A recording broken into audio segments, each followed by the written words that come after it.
I'm Emily Turner, and I'm 16. My mother just told me I was her biggest mistake in front of the entire family at my cousin's birthday party, then watched as they all laughed like it was the funniest joke they'd ever heard. The silence that followed felt like drowning in ice water, while everyone pretended I wasn't standing right there. I kept my face completely blank. That's a skill you learn when you grow up being everyone's favorite disappointment. But tonight, driving home on these icy roads, something's about to happen that'll change everything. Where are you watching from today? Drop your location in the comments below and hit that like and subscribe button if you've ever felt like the family scapegoat. You'll definitely want to stick around for what happened next. See, growing up as Linda Turner's accident wasn't exactly a fairy tale. She had me at 16, and somehow that became my fault. Every argument, every struggle, every disappointment in her life got traced back to one moment: me existing. If I hadn't gotten pregnant with you, was how most of her sentences started. The ending was always creative. Today, it was, I could have been something. The family gathering was at Uncle Rick's house, celebrating my cousin Madison's sweet 16. The irony wasn't lost on me that Madison was the same age Mom was when she had me, but Madison's birthday was cause for celebration while my birth was apparently a catastrophe worth discussing 16 years later. Linda had found her audience in the kitchen while I grabbed a soda from the fridge. My aunts were hanging on her every word as she held court by the counter. Emily was my wake-up call, she announced, gesturing with her wine glass. Showed me exactly what not to do with my life. The laughter that followed made my stomach twist, but I'd learned not to react. That just gave them more ammunition. At least you figured it out, Aunt Carol said, patting Linda's shoulder. Look at you now with Tyler and Sarah. Perfect kids. Perfect kids. My half-siblings, 7 and 9, who got birthday parties and family photos and all the maternal love I'd apparently used up just by being born. Emily's different, Linda continued, lowering her voice just enough to make it seem confidential while ensuring I could still hear. I don't know where she came from. Nothing like Tyler and Sarah. I grabbed my coat and headed for the door. Staying would only give Linda more material for her greatest hits album of maternal regret. Leaving already? Uncle Rick called out as I passed the living room. School night, I lied smoothly. It was Saturday. The drive home was supposed to be 20 minutes on country roads I'd traveled 1,000 times. But February in Michigan means black ice, and my mom's ancient Honda wasn't exactly built for winter weather. I was being careful, going slow, thinking about everything I just heard. Then I hit that patch of ice on Miller Road. Time slowed down as the car spun toward the concrete bridge abutment. I had just enough time to think that this was probably going to hurt before everything went black. The first thing I heard was beeping. Rhythmic, persistent beeping that pulled me out of darkness like a rope dragging me up from the bottom of a lake. The second thing I noticed was that I couldn't feel my legs. She's waking up. A woman's voice, professional and calm. I tried to speak, but my throat felt like sandpaper. A straw appeared at my lips, and I managed a few sips of water before attempting words. What happened? My voice came out as barely a whisper. You were in a car accident, honey. You hit some ice and went into a concrete barrier. Do you remember? Fragments came back. The party. Linda's words. The spinning car. How bad? The nurse's expression shifted slightly. You have some serious injuries, Emily. We need to run more tests, but right now we need permission for emergency surgery. That's when I heard my mother's voice from somewhere nearby, sharp and angry. I already told you people I'm not authorizing anything. That girl has been nothing but trouble since the day she was born. My blood turned to ice. Even for Linda, this was cold. Ma'am, your daughter could die without this surgery. A man's voice responded, firm and professional. Then maybe that's for the best. Linda's response was so casual, so matter-of-fact, that I wondered if I was hallucinating. I'm not spending another dime on that mistake. Let someone else deal with her for once. The voices moved away from my room, but I caught fragments of the conversation happening just outside my door. Legal guardian, emergency protocol, birth certificate. I must have lost consciousness again because the next time I opened my eyes, there was a different energy in the room. The nurse who'd been there before was back, but she wasn't alone. A man in a suit was checking some papers. Emily? The nurse leaned over my bed. How are you feeling? Confused, I managed. What's happening with the surgery? The man in the suit stepped forward. My name is David Chen. I'm the hospital administrator. We've been trying to locate your other legal guardian. What other guardian? I asked, though even as the words left my mouth, pieces were clicking together. According to your birth records, your mother listed a father on your hospital birth certificate. Michael Harris. We've been trying to reach him. My world tilted sideways. In 16 years, Linda had never once mentioned my father's name. I'd stopped asking years ago because it only made her angrier. She always said he was nobody worth knowing, or a deadbeat who ran the first chance he got. He's coming, the administrator continued. He should be here within the hour. He's agreed to authorize the surgery. You found my father? The words felt strange in my mouth. The nurse squeezed my hand gently. He didn't know about you, Emily. Your mother never told him she was pregnant. Of course she didn't. Because that would require Linda to share the narrative, to admit that maybe, just maybe, she had choices in how her life turned out. Where is he now? I asked. Driving here from Grand Rapids. He left the moment we called. I closed my eyes and tried to process this. For 16 years, I'd believed I was unwanted by everyone, that my very existence was a burden nobody chose to carry. But somewhere out there was a man who'd just found out he had a daughter and was racing through the night to save her life. The irony was almost funny. Linda had spent years telling me my father was worthless, that he'd abandoned us without a second thought. Turns out the only parent who'd abandoned me was the one tucked safe in her bed tonight, probably sleeping peacefully now that her problem might finally be solved. At 2:47 a.m., I heard footsteps running down the hospital corridor. Fast, purposeful footsteps that stopped just outside my room. A voice I'd never heard before was asking rapid-fire questions. Is she okay? Is she conscious? What exactly happened? The administrator's voice responded with medical terms and legal requirements, but what I heard underneath was relief. Someone had come. Someone who didn't know me from anyone had dropped everything and driven through the night because I existed. The door opened and a man stepped inside. Tall, dark hair streaked with gray, wearing a wrinkled dress shirt and jeans like he'd grabbed whatever clothes were closest. His eyes found mine immediately, and I saw something I'd never seen directed at me before.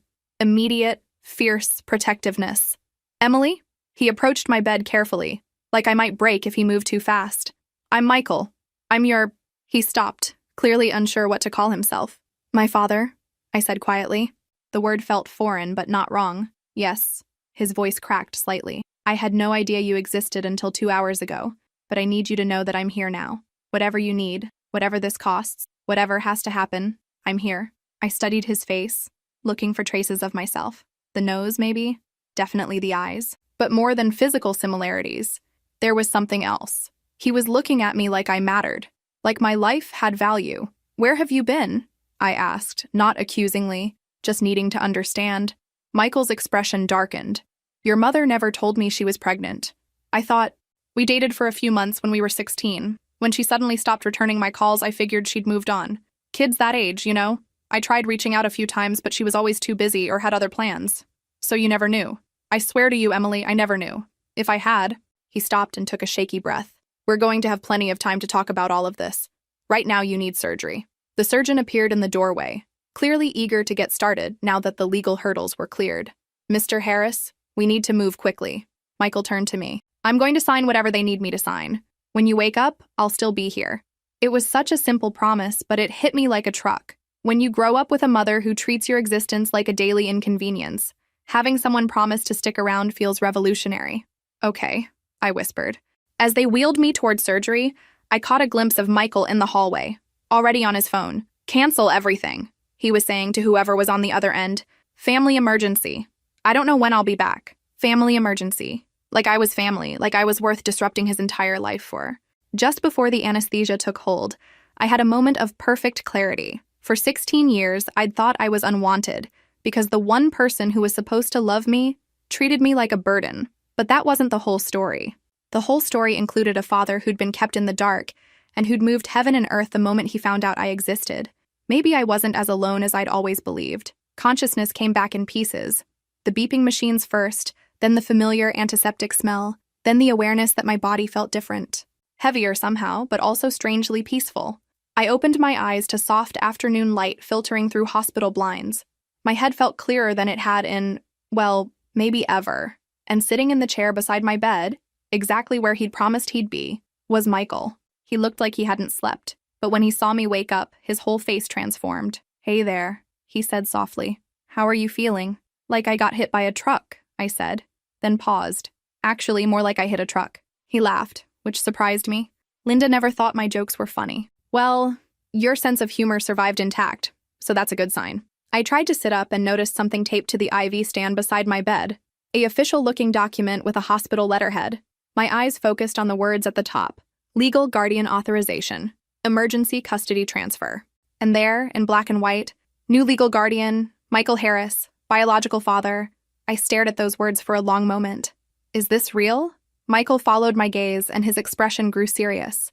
It's real. Emily, I need to tell you some things about what happened while you were in surgery. The way he said it made my stomach clench. What things?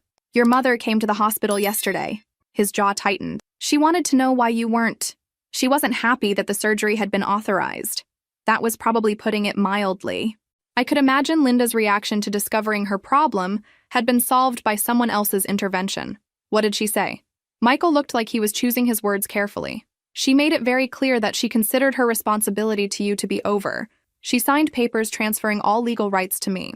Just like that? I asked. Just like that. His voice was quiet.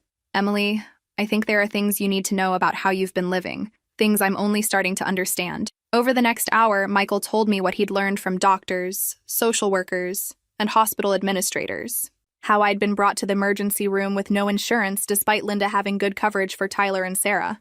How this wasn't the first time I'd been treated at this hospital. There were records going back years of injuries and illnesses where I'd been brought in as a self-pay patient while my siblings had full coverage.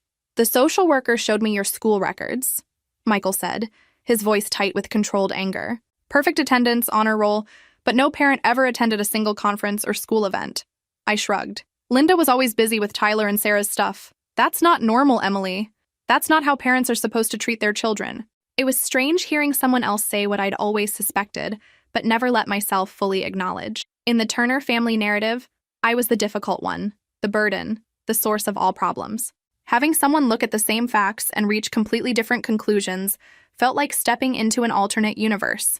So what happens now? I asked. Michael leaned forward. Now you get better. And when you're ready to leave this place, you come home with me. Home? I have a house in Grand Rapids. House. It's quiet.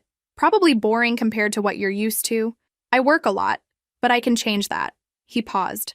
Emily, I know this is all overwhelming. You don't know me and I don't know you, but I'd like to try to fix that if you're willing. I looked at this man who'd literally appeared out of nowhere to save my life, who'd spent 16 years not knowing I existed, but who'd immediately stepped up the moment he found out, who was looking at me like I was something precious rather than something to be endured. What kind of work do you do? I asked. I own a software company. We develop security systems for businesses. He smiled. It's not as boring as it sounds. At least I hope it's not. Is that why you could just cancel everything and come here? Being your own boss has its advantages, he said. But honestly, Emily, even if I'd had to quit my job to be here, I would have. You're my daughter. That means something to me. Daughter. Not burden, not mistake, not problem to be solved.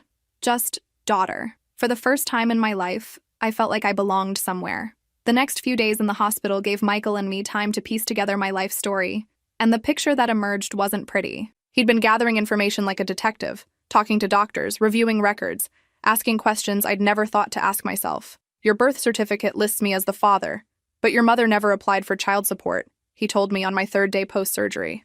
I never received any legal notices, any requests for financial assistance, nothing. Why would she do that? I asked, though I had my suspicions. Because accepting help from me would have meant admitting she had options? It would have complicated her narrative, the narrative. Linda's favorite story about how her life had been ruined by teenage pregnancy, how she'd been abandoned and left to struggle alone. Except, none of that was true. She'd chosen to struggle alone. She'd chosen to keep me isolated from the one person who might have made things easier for both of us. The school counselor called me yesterday, Michael continued. Apparently you've been meeting with her regularly. Something about college applications? I felt my face flush. I've been looking into scholarships. My grades are good enough for academic aid, and I thought maybe what? Maybe I could get out. Michael's expression softened. Emily, what did you want to study? Engineering, maybe, or computer science. I like solving problems, figuring out how things work. I shrugged. But that was just dreaming. Linda made it pretty clear that paying for college wasn't in the budget. What about for Tyler and Sarah? I stared at him. What do you mean? Has your mother made any college plans for them? The question hit me like cold water. Of course she had. Tyler was only 9, but Linda had already started a college fund for him. Sarah had a savings account specifically labeled Future Education. I'd seen the statements on Linda's desk. Oh, I said quietly. Your mother has been systematically excluding you from the family financial planning while positioning herself as a struggling single parent, Michael said, his voice tight with anger. Emily, did you have a bedroom in your house? I sleep on the couch mostly, I admitted.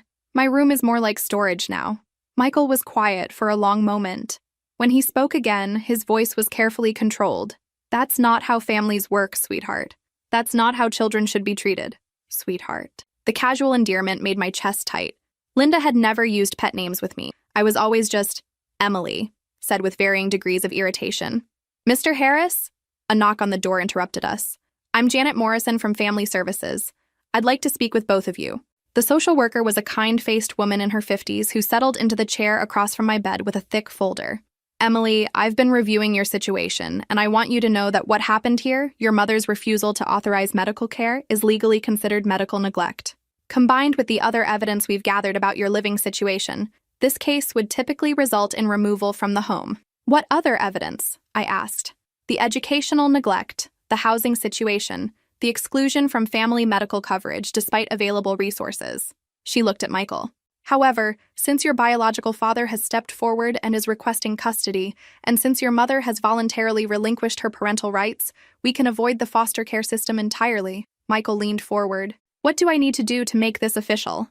We'll need background checks, a home study, and temporary supervision. But honestly, Mr. Harris, this is the best-case scenario for everyone involved. Janet looked at me. Emily, how do you feel about this arrangement? I thought about it. 3 days ago, I'd been the unwanted daughter living on borrowed time in a house where I didn't belong. Now I was being asked if I wanted to live with a father who'd moved heaven and earth to save my life. I think I'd like to try, I said. On my 4th day in the hospital, Linda finally showed up. I heard her voice in the hallway first, that particular tone she used when she was trying to sound reasonable while being completely unreasonable. I just want to see if she's manipulating him the way she's manipulated everyone else. Michael had left briefly to handle some business calls, so I was alone when she appeared in my doorway. She looked exactly the same, blonde hair in perfect waves, makeup flawless, wearing the kind of outfit that said, responsible suburban mother. The costume had always been convincing. Well, she said, not bothering to come closer to the bed. You certainly landed on your feet, didn't you? Hello, Linda. Her mouth tightened at the use of her first name instead of Mom. But honestly, the woman had forfeited the title when she told a hospital she'd rather let me die than pay for surgery. Don't think this changes anything, she continued. You're still exactly what you always were, an inconvenience that someone else has to deal with now. I know, I said calmly. The difference is he wants to deal with it. Linda's face flushed. You don't know him at all. Give it a few months and he'll see what I've been dealing with all these years. You're difficult, Emily. You're ungrateful and demanding and yet somehow I managed to maintain a 4.0 GPA while living in a house where I was treated like an unwanted guest, I interrupted. Funny how that works. The door opened and Michael stepped back into the room. His expression went cold the moment he saw Linda. I thought I made it clear you weren't welcome here, he said quietly. She's still my daughter, Linda snapped. No, Michael's voice was steel. According to the papers you signed, she's not. You gave up that right when you told the doctors you'd rather let her die than authorize surgery. Linda's composure finally cracked. You have no idea what I've sacrificed for that girl. 16 years of my life, my hopes, my dreams, your choices. Michael cut her off. Every single one of them was your choice. You chose not to tell me I had a daughter. You chose to exclude her from your family. You chose to make her feel unwanted and unloved. His voice grew harder with each word. And when she was dying, you chose to walk away. You think you're rescuing her? Linda's voice turned vicious. Wait until you see what she's really like. Wait until the manipulations start, until she turns on you the way she turned this whole family upside down. Michael stepped closer to Linda, and for the first time since I'd met him, he looked truly dangerous.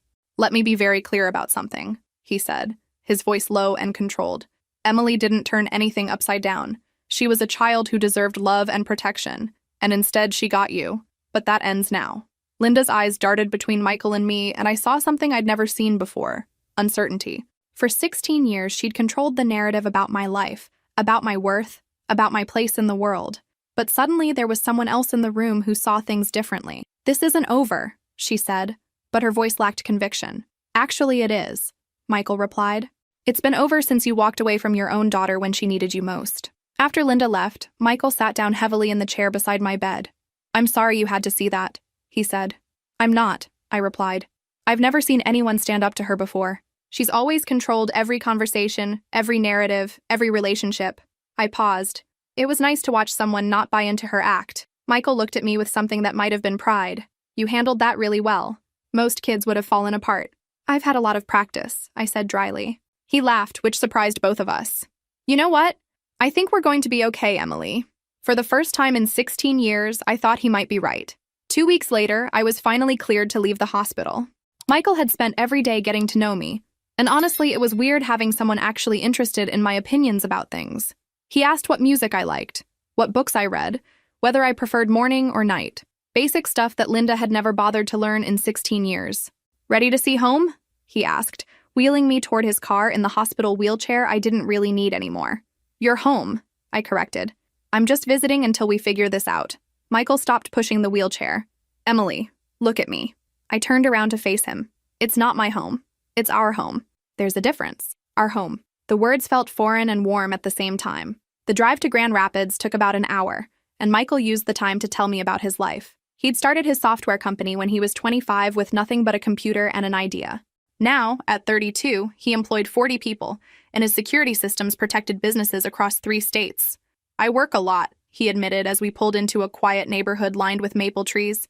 "Probably too much, but that's going to change." His house was nothing like what I'd expected. Not a mansion, but solid and comfortable. 2 stories, dark green shutters, a front porch with actual furniture on it like people might sit there and enjoy themselves. The kind of place that looked like home in movies. "What do you think?" he asked as we stood on the front walk. "It looks—" I searched for the right word. "Peaceful," he smiled. That's what I was going for. Inside, everything was clean but not obsessively perfect. Books everywhere, a coffee cup left on the kitchen counter, a jacket thrown over a chair. It looked like a place where someone actually lived instead of performed. "Your room is upstairs," Michael said, grabbing my bag. "I hope you like it." I had to guess about what a 16-year-old girl might want. He led me up a staircase lined with framed photographs. I stopped to look at them. Michael at various ages, sometimes with other people, sometimes alone. Travel pictures, work events, candid moments, a life documented in images. "You take a lot of pictures," I observed. "I like capturing moments," he said, "especially the good ones." The room he showed me was 3 times the size of the space I'd had at Linda's house. A real bed with a headboard, a desk by the window, empty bookshelves waiting to be filled, and a dresser that was actually mine to use. On the desk was a brand new laptop. "I thought you might need it for school," Michael explained when he saw me staring at it, "and I figured you could use it to research colleges too." "Michael, this is too much." "Emily," he said seriously, "this is the bare minimum of what you deserve. This is how parents are supposed to provide for their children. What do you think will happen next?" Drop your thoughts in the comments below and make sure you're subscribed because Emily's story is about to take an incredible turn. That night, over dinner that Michael had actually cooked instead of ordering takeout, he told me about the legal proceedings that were moving forward. "The state is pursuing criminal charges against your mother," he said carefully. "Medical neglect, educational neglect, child abandonment. The case is pretty solid. What does that mean for her? Fines, possibly probation, definitely a permanent record. But Emily, there's something else." He hesitated. "We found out she's been claiming you as a dependent on her taxes while providing almost no financial support. That's fraud." Of course it was. Linda had found a way to benefit from my existence while doing everything possible to make me feel like a burden. The good news is that the court case is moving quickly. Your mother isn't contesting the custody transfer, so we should have everything finalized within a month. And then what? Then you're officially my daughter, and we figure out this whole family thing together. Family thing. Like it was something we were both learning instead of something I was supposed to automatically know how to do. Living with Michael was like learning a foreign language, not because he was difficult, but because everything worked differently than what I was used to. When I did well on a test, he celebrated. When I had a bad day, he asked what was wrong instead of telling me to stop being dramatic. When I forgot to load the dishwasher, he just did it himself without a lecture about responsibility and gratitude. It was unsettling, honestly. I kept waiting for the other shoe to drop. "You're jumpy," he observed one evening while we were watching a movie. "Every time I get up, you tense up like you're expecting bad news." He wasn't wrong. At Linda's house, sudden movements usually meant someone was angry about something I'd done or failed to do. "I'm still adjusting," I said. "Take all the time you need," Michael replied. "But Emily, you need to understand something. You're safe here. I'm not going anywhere, and I'm not changing my mind about wanting you here." "How can you be sure?" I asked. "You barely know me." "I know enough," he said confidently. "I know you're smart and resilient and funny. I know you've been carrying responsibilities that should never have been on your shoulders. I know you deserved better than what you got for 16 years. He paused. "And I know that being your father is the best thing that's ever happened to me, even under these circumstances." The casual way he said it, like it was just a fact rather than a declaration, made my throat tight. "Can I ask you something?" I said. "Anything. What would have happened if Linda had told you about me when I was born?" Michael was quiet for a long moment. "I would have stepped up immediately," he said finally. "I would have wanted to be part of your life, help support you, be there for the important stuff, your first steps, first words, first day of school." His voice grew sadder. "I would have made sure you knew every single day that you were wanted and loved." "Even at 16? I asked. "Even when you were just a kid yourself?" "Especially then," he said. "Emily, when I was 16, I was already thinking about my future, about what I wanted to build with my life. Having a daughter would have changed my plans, but it would have made them better, not worse." I thought about Linda at 16, how she'd talked about me ruining her dreams instead of changing them. The difference in perspective was staggering. "Do you think she knows that?" I asked. "That she had choices?" "I think your mother has spent 16 years convincing herself that she was a victim so she wouldn't have to take responsibility for her decisions," Michael said. "But that's her problem to solve, not yours." That weekend, Michael took me shopping for things I'd need for my new room, not just necessities, but things I actually wanted. Books, art supplies, decorations that reflected my taste instead of someone else's idea of what a teenage girl should like. "What's your favorite color?" he asked as we stood in the paint section of Home Depot. No one had ever asked me that before. At Linda's house, everything was beige or white because those colors were sophisticated and timeless. "Blue," I said. "Like ocean blue?" "Then let's paint your room blue." Just like that. No discussion about resale value or how it might look to guests.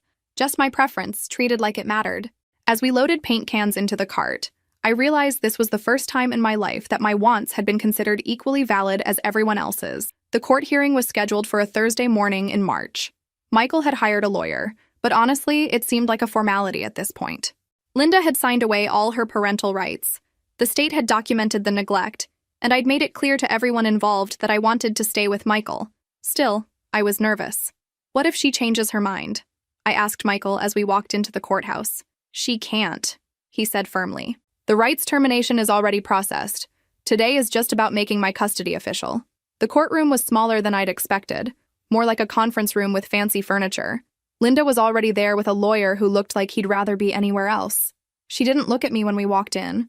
Judge Morrison was a serious woman in her 50s who'd clearly read all the paperwork thoroughly. "Miss Turner," she said to me, "I understand you've been living with Mr. Harris for the past month. How has that been?" "Good," I said, then realized that wasn't very descriptive. "I mean, really good. He's been the kind of parent I always hoped I might have someday." "Can you elaborate on that?" I glanced at Michael, who nodded encouragingly. "He listens to me. He cares about my opinions and my goals. He makes me feel like I belong somewhere instead of like I'm just being tolerated." Judge Morrison looked at Linda. "Mrs. Williams, do you have anything to say regarding this custody arrangement?" Linda's lawyer whispered something to her, then stood. "Your Honor, my client believes this arrangement is in Emily's best interests." That was it. No emotional goodbye, no expression of regret, no acknowledgement that she was permanently severing her relationship with her oldest daughter. Just a legal statement delivered through her attorney. "Very well," Judge Morrison said. "Based on the evidence presented and the voluntary termination of parental rights by the biological mother, I hereby grant full custody of Emily Sarah Turner to Michael James Harris. Mr. Harris, you are now Emily's legal guardian with all the rights and responsibilities that entails." She banged her gavel, and just like that, it was done. As we left the courthouse, I caught a glimpse of Linda getting into her car. She still didn't look at me. 16 years of my life, and she couldn't even manage eye contact on the day she legally stopped being my mother. "How do you feel?" Michael asked as we reached his car. "Free," I said, and realized I meant it. "Good," he said, "because we have one more stop to make." He drove to the social services building where Janet Morrison was waiting for us with a thick manila folder. "Emily, I wanted to give you this," she said, handing me the folder. "It's everything we compiled during the investigation. Medical records, school records, financial documents, witness statements. I thought you might want to understand the full scope of what was happening in your previous living situation." I hefted the folder. It was heavier than I'd expected. "Take your time reading through it," Janet continued. "And remember, none of what's documented in there is your fault. You were a child in an impossible situation. That night, I sat on my new bed in my blue room and read through every single page of my file. The picture that emerged was even worse than I'd thought. The documents told a story I'd been living but had never seen from the outside. Medical records showing that Tyler and Sarah had regular checkups, vaccinations, and dental care, while I had sporadic emergency visits only. School records showing that Linda attended every parent conference for my siblings, but had missed every single one of mine. Financial records showing that she'd claimed me as a dependent for tax purposes while excluding me from family health insurance. But the witness statements were the most revealing. My third-grade teacher had noted concerns about my appearance and behavior. Emily often seems hungry and tired. She's an excellent student, but appears to receive little support at home for academic achievement. A neighbor had reported seeing me walking to school in winter without proper clothing while observing that my younger siblings were always dressed appropriately for the weather. Linda's own sister had provided a statement describing family gatherings where I was consistently excluded from group photos and family activities.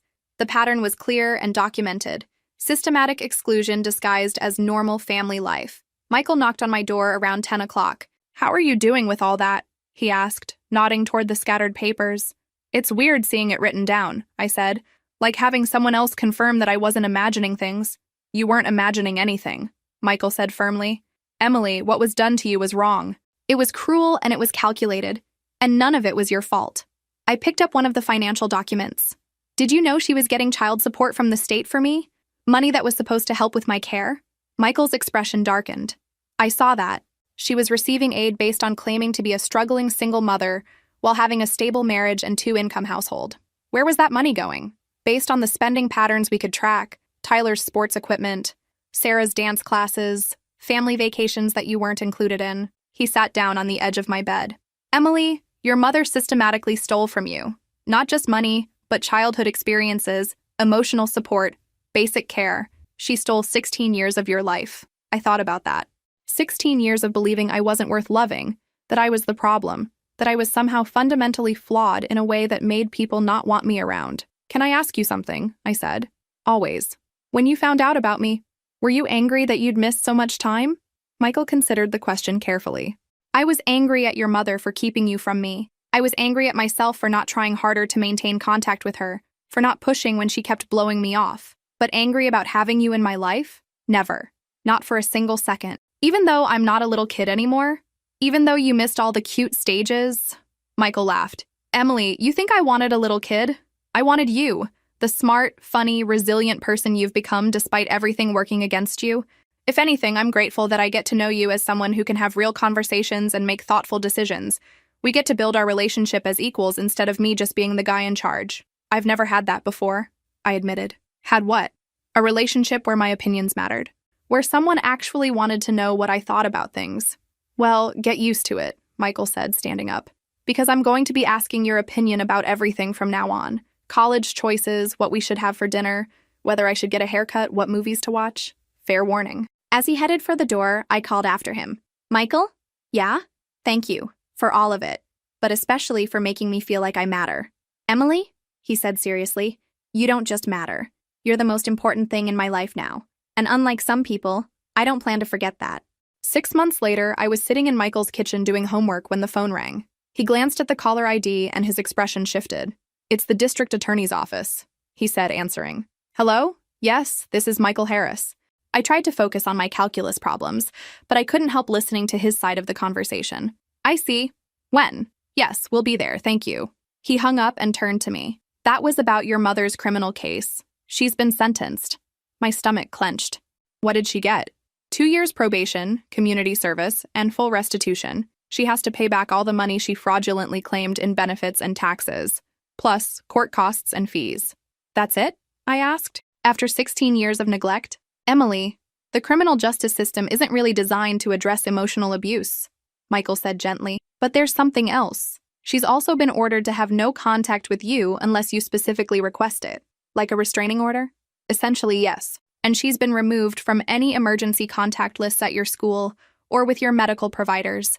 She has no legal standing in your life anymore." It was strange how final that sounded. For 16 years, Linda had been the defining force in my life, even when that force was negative. Now she was legally nothing to me. "How do you feel about that?" Michael asked. "Relieved, mostly," I said after thinking about it. "Is that weird?" "Not at all. Emily, you've spent your entire life walking on eggshells around someone who was supposed to protect and nurture you. Being free of that is worth celebrating." That evening, I was working on college application essays when my phone buzzed with a text from an unknown number, but I recognized the tone immediately. I hope you're proud of yourself. You've destroyed my family and my reputation for what? To play house with a man who barely knows you? This isn't over, Emily. You'll see what he's really like eventually, and when you do, don't come crying to me. I showed the message to Michael. She's violating the no-contact order, he said, immediately calling the number the DA had given us. Within an hour, Linda had been arrested for violating her probation. Apparently, my text wasn't her only attempt at contact. She'd also tried to approach Tyler and Sarah at school to pump them for information about me.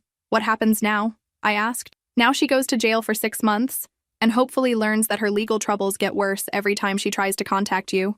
I thought about Linda sitting in a cell somewhere, probably still convinced that she was the victim in this story, still believing that I was the problem rather than acknowledging her own choices.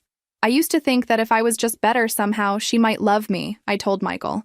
Better grades, fewer problems, more helpful around the house. And now? Now I understand that some people aren't capable of love, not real love anyway. Linda loved the idea of being a mother when it made her look good, but she never actually loved being my mother. Michael set down his coffee cup. Emily, can I tell you something I've learned about love? Sure. Real love isn't conditional. It doesn't depend on performance or behavior or whether someone makes your life easier. Real love means wanting the best for someone even when it's inconvenient for you. He looked directly at me. What your mother felt for you wasn't love. It was resentment dressed up as sacrifice. What you feel for me, I said slowly, is that real love? Yes, he said without hesitation. Absolutely yes. For the first time in my life, I knew what it felt like to be genuinely wanted by someone who was supposed to want me. It's been a year now since that night on Miller Road changed everything. I'm 17, a senior in high school, and I've been accepted to 3 different engineering programs with full scholarships.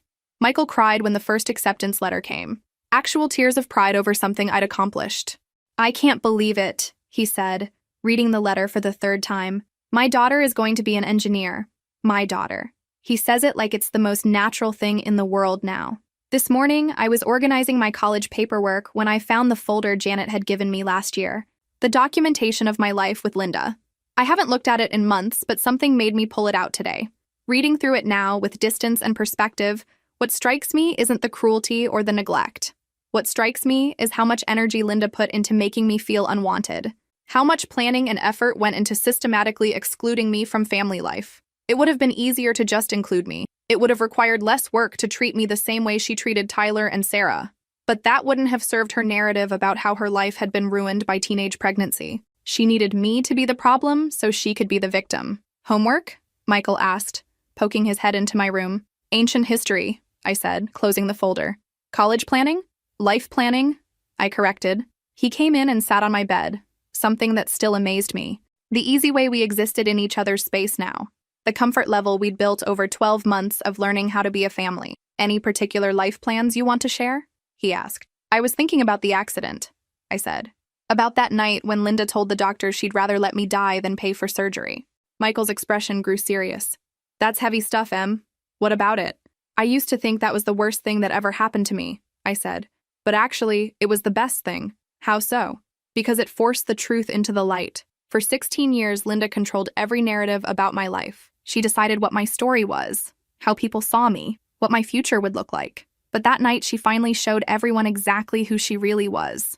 I thought about the chain of events that followed, how the hospital had to find Michael, how he'd raced through the night to save a daughter he didn't know existed, how he'd immediately stepped up without question or hesitation. If Linda had just authorized the surgery, I might have gone home with her and spent the rest of my childhood believing I was unlovable, I continued.